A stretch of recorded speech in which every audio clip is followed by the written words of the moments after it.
வணக்கம் பிரதர். இன்னைக்கு என்ன பார்க்க போறோம்னா டெல்லில i5ல 9th generation laptop. Battery backup பார்த்தா 3 ஹவர்ஸ்க்கு மேல நிக்குங்க. லேப்டாப் பார்த்தா லுக் லைக் பார்க்கிறதுக்கு ரொம்பவே நீட்டா இருக்கு நண்பா. சோ இது பாத்தீங்கன்னா நமக்கு i5ல 9th generation 8 GB RAM 256 GB Nvme SSD ஓட வந்திருக்கு. இதுல RAM SSD நாம அப்கிரேட் பண்ற மாதிரி தான் பண்ணிக்கலாம். இந்த லேப்டாப்போட பிரைஸ் நம்ம தரது பாத்தீங்கன்னா 25000 ரூபாய்க்கு தரணும்பா. மொத்தம் பாத்தீங்கன்னா ஒரு 4 குவாண்டிட்டி வந்திருக்கு. சோ பாருங்க நண்பர், உங்களுக்கு அந்த லேப்டாப் தான் காட்டிட்டு இருக்காப்ல. Keyboard backlight option, full HD display, laptop ரொம்பவே அருமையா இருக்கு நண்பா.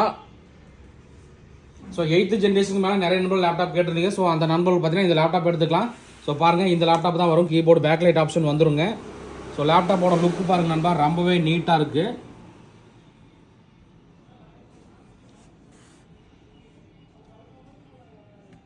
லேப்டாப்போட மாடல் என்னன்னு பார்த்தீங்கன்னா டெல் லாட்டிடியூட் 5401 மாடலுங்க. இன்டெல் கோர் i5ல 9th ஜென்ரேஷன் ஹெச் ப்ராசருங்க. 2.5 GHz ஸ்பீடோட வருது. ரேம் பார்த்தீங்கன்னா நமக்கு 8 GB ரேமுங்க. 256 GB Nvme SSD. Intel graphics card பார்த்தீங்கன்னா நமக்கு 4 GB டெடிகேட்டட் கிராபிக்ஸ் கார்டோட வந்துடும். இந்த லேப்டாப்போட ப்ரைஸ் நம்ம தரது பார்த்தீங்கன்னா 25000 ரூபாய்க்கு தர நண்பா. இதில் மொத்தம் 4 குவான்டிட்டி தான் வந்திருக்கு. எந்த அளவுக்கு குயிக்காக புக் பண்ணீங்களோ பண்ணிக்கலாம். ஸோ ஓகே நண்பா, தேங்க்யூ.